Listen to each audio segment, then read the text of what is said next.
मैं आज सीधे आपको अजय अहमद साहब के पास लिए चलता हूं।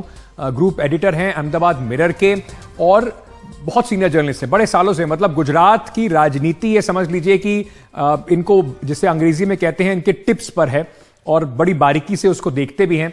अजय जी बहुत बहुत शुक्रिया हमें समय देने के लिए। मैं सबसे पहले दर्शकों से के लिए आपसे ये पूछना चाहता हूं, आज तीनों दिग्गज जो हैं तीनों बड़ी पार्टियों के आज गुजरात में थे। 17 में हमने देखा था राहुल गांधी ने बड़ी एग्रेसिव कैंपेन करी थी, 100 से ज्यादा रैलियां भी करी थी। इस बार वो नदारद रहे, एक आध रैली के लिए अभी पहुंचे हैं। पहला चरण इतना अहम क्यों है और अभी के हिसाब से, जमीन के हिसाब से क्या आपको लग रहा है कि कांग्रेस और आम आदमी पार्टी में से पहले चरण में प्रिंसिपल ऑपोजिशन के तौर पर कौन सी पार्टी खड़ी है? देखो अंकित, आपने जो कहा ना 3 दिग्गज तो है, लेकिन 6 चीफ मिनिस्टर आज की तारीख में गुजरात में कैंपेन कर रहे हैं। अरविंद केजरीवाल है, मान साहब है, गहलोत है, कांग्रेस पार्टी से बघेल साहब है और योगी आदित्यनाथ भी गुजरात में है और भूपेंद्र भाई स्वयं तो यहाँ कैंपेन कर ही रहे हैं। तो 6 चीफ मिनिस्टर जो है वो गुजरात के कैंपेन में उतरे हैं। लेकिन इंपॉर्टेंट बात है कि प्रिंसिपल ऑपोजिशन पार्टी आज की तारीख में भी कांग्रेस ही है और कांग्रेस, इवन अमित भाई ने भी कल ये एक्सेप्ट किया कि भाई पिछले इतने सालों से कांग्रेस पार्टी है और किसी भी स्थिति में कांग्रेस का वोट शेयर जो है वो 30-35% तो रहता ही है।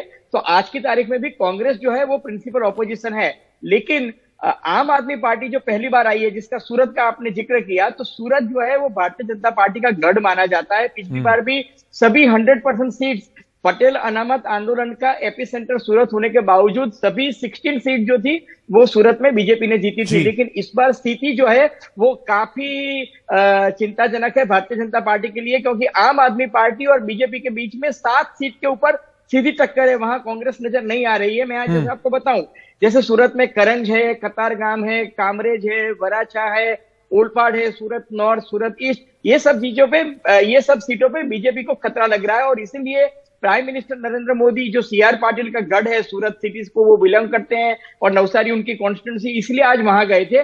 और पहले चरण में साउथ गुजरात और सौराष्ट्र, ये 2 जगह चुनाव होने वाले हैं। इसलिए आज राहुल गांधी भी आज राजकोट और साउथ गुजरात में आए थे। लेकिन केजरीवाल भी बड़ी मेहनत कर रहे हैं और उनके जो 2 दिग्गज नेता है, जैसे गोपाल इटालिया, वो सूरत से चुनाव लड़ रहे हैं और ईसुदान गढ़वी, जिनको उन्होंने सीएम का कैंडिडेट घोषित किया है, वो जामनगर डिस्ट्रिक्ट के जाम खंभालिया से चुनाव लड़ रहे हैं। तो ये पहला चरण आम आदमी पार्टी के लिए बहुत इंपॉर्टेंट है और उनको जो 7, 8, 10 सीटों पे जो सबसे ज्यादा हाइट में दिख रही है वो फर्स्ट फेज में है। सेकंड फेज में आम आदमी पार्टी इतनी स्ट्रांग नहीं है। लेकिन आम आदमी पार्टी का जो अंडर करंट है, उससे जो वोट शेयर बढ़ रहा है, उससे Bharatiya Janata party urban centres में काफी चिंतित है और उसको लगता है कि पिछले चुनाव में, Ankit, you would not believe, 36 seats ऐसी थी तो 5,000 से कम मार्जिन से गई थी और 62 सीट्स ऐसी थी जो 10,000 से कम मार्जिन पे गई थी।